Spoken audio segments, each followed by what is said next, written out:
दिल्ली नगर निगम चुनाव 2022 की शुरुआत हो गई है। दिल्ली की राजनीति में हलचल मच गई है, राजनीतिक सरगर्मियां तेज हो गई हैं, जिसको लेकर दिल्ली के इस चुनाव को लेकर हमने भी कॉन्क्लेव नगर निगम चुनाव 2022 की शुरुआत की है, जिसमें दिल्ली के तमाम दावेदारों और मेहमानों को इस कार्यक्रम का खास हिस्सा बनाएंगे, जिसको लेकर आज हमारे साथ खास शख्सियत मौजूद है, राजनीतिक विशेषज्ञ और साथ में एडवोकेट ऋषिपाल सिंह जी। सर, आपका स्वागत है इस कार्यक्रम में। नमस्कार जी।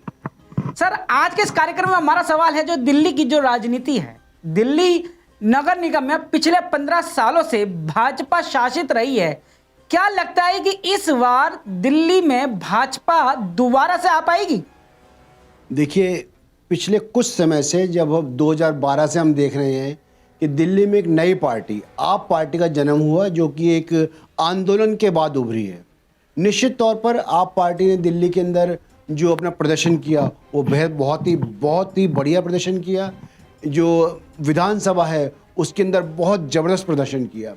उसके बाद निश्चित तौर पे जो काम दिल्ली की सरकार के पास थे, उन कामों के अंदर भी हम देख रहे हैं कि दिल्ली की सरकार के कामों पर अभी तक कोई बहुत बड़ा आरोप ऐसा नहीं लगा कि उन्होंने कोई भ्रष्टाचार किया हो या कुछ और किसी तरह की गड़बड़ी देखी गई हो। तो काम को सब तरफ से सराहना मिल रही है। ऐसी स्थिति में जो बीजेपी है, बीजेपी पर निश्चित तौर पे बहुत बड़ा दबाव है। एक परिस्थिति हम देख रहे हैं, एक चुनौती देख रहे हैं आम आदमी पार्टी की तरफ से। तो इस बार का चुनाव भाजपा के लिए भी चुनौती भरा हुआ है। निश्चित तौर पे तो आम आदमी पार्टी किस तरह के मुद्दों को आपको लगता है कि क्या मुद्दे लेकर आएगी? क्या वो दिल्ली सरकार जो दिल्ली की जनता के लिए बिजली पानी सुविधा, क्या उन मुद्दों पे इस चुनाव को जीत लेगी? देखिए, एक तो एमसीडी का जो चुनाव होता है वो निश्चित तौर पर जो प्रतिनिधि होते हैं वो क्षेत्र से और जमीन से जुड़े हुए लोग होते हैं। एक तरफ जहां बीजेपी 15 साल से एमसीडी के अंदर है, निश्चित तौर पे जो एंटी कंबेंसी जो है वो एक अपना रोल अदा करेगी और लोगों को एक नए चेहरे की, एक नई पार्टी की, एक नई व्यवस्था की उम्मीद रहती है।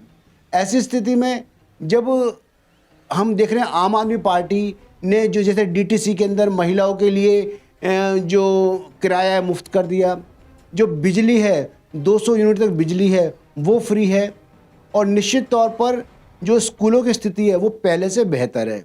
निश्चित तौर पर जो हम देख रहे हैं अस्पतालों की स्थिति है वो पहले से काफ़ी बेहतर है।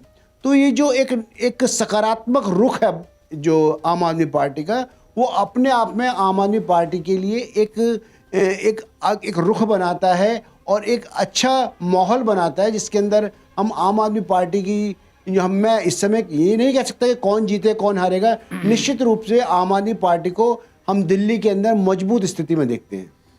भाजपा में नगर निगम में भाजपा बनी रही है, और साथ में अभी पिछले कई साल से कह सकता हूँ 2 साल से लगभग नगर निगम कर्मचारियों को तनख्वाह का मामला बहुत ज़्यादा जोर पे रहा है। बीती दिवाली भी, त्योहार भी नगर निगम कर्मचारी नहीं मना पाए।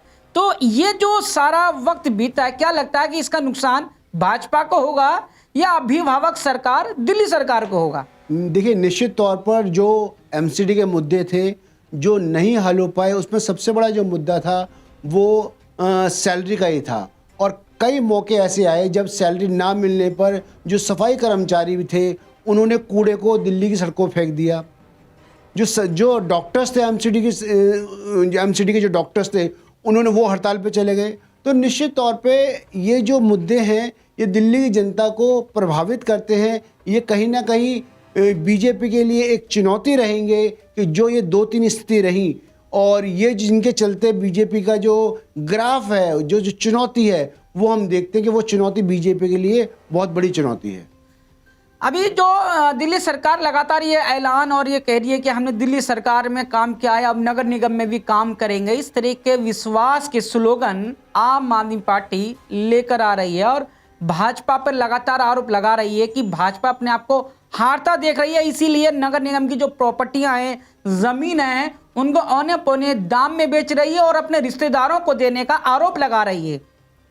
देखिए, निश्चित तौर पर जब आप देखते हैं इलेक्शन का समय आता है तो पक्ष प्रतिपक्ष एक दूसरे पर जो इल्ज़ाम लगाता ही है, लेकिन मैं एक अगर वकील के तौर पे देखता हूँ तो मैं ये सोचता हूँ कि अगर कोई पक्ष किसी पर गंभीर आरोप लगा रहा है तो केवल आरोप नहीं लगाने चाहिए, बल्कि उसके बाद आगे बढ़कर उसकी शिकायत भी की जानी चाहिए, जो विशेष जो न्यायालय है या सीबीआई है, जहाँ भी उनको ठीक लगता है वो जाएं, अपनी शिकायत दें, जिससे कि जो अपराधी है वो पकड़ा जाए। तो अगर हम केवल एक मुद्दा देते हैं, अगर हम केवल एक इल्ज़ाम लगाते हैं, इल्ज़ाम के बाद हम कुछ नहीं कहते, तो निश्चित तौर पे कहीं ना कहीं जो भी पक्ष है, जो पार्टी है, जो व्यक्ति, अगर वो केवल इल्ज़ाम लगाने के बाद कुछ नहीं करता, तो निश्चित तौर पे उसकी साख पर जरूर असर पड़ता है। अच्छा, मेरा आपसे भी एक आखिरी सवाल है कि पूरे देश के 5 राज्यों में चुनाव चल रहे हैं विधानसभा के, क्या ये चुनाव आने वाले दिल्ली नगर निगम के चुनाव को प्रभाव डालेंगे?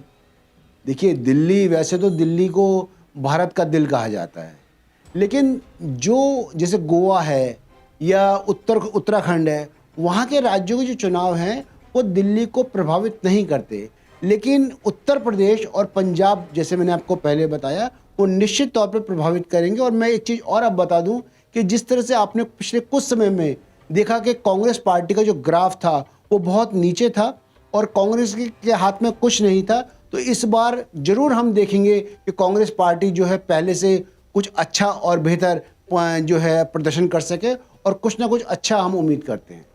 बहुत बहुत शुक्रिया आपका एडवोकेट ऋषिपाल सिंह सर कि आपने हमारी इस खास चर्चा को बहुत ही अच्छे से जवाब दिया है, और हमारे जो दर्शक हैं इस वक्त जो वीडियो देख रहे हैं वो भी समझ पा रहे होंगे। और अब मैं अपने दर्शकों से भी सवाल करना चाह रहा हूं कि अगर आपके भी कोई हो सवाल तो वीडियो के कमेंट्स में भी ज़रूर करें, और ये कॉन्क्लेव पूरे नगर निगम चुनाव तक चलता रहेगा। और इसी तरह से खास चर्चा जो दिल्ली नगर निगम में जो दावेदार हैं, जो अपनी मजबूत दावेदारी दे रहे हैं, वो हमारे मेहमान बनते रहेंगे। आज के लिए बस इतना ही, धन्यवाद।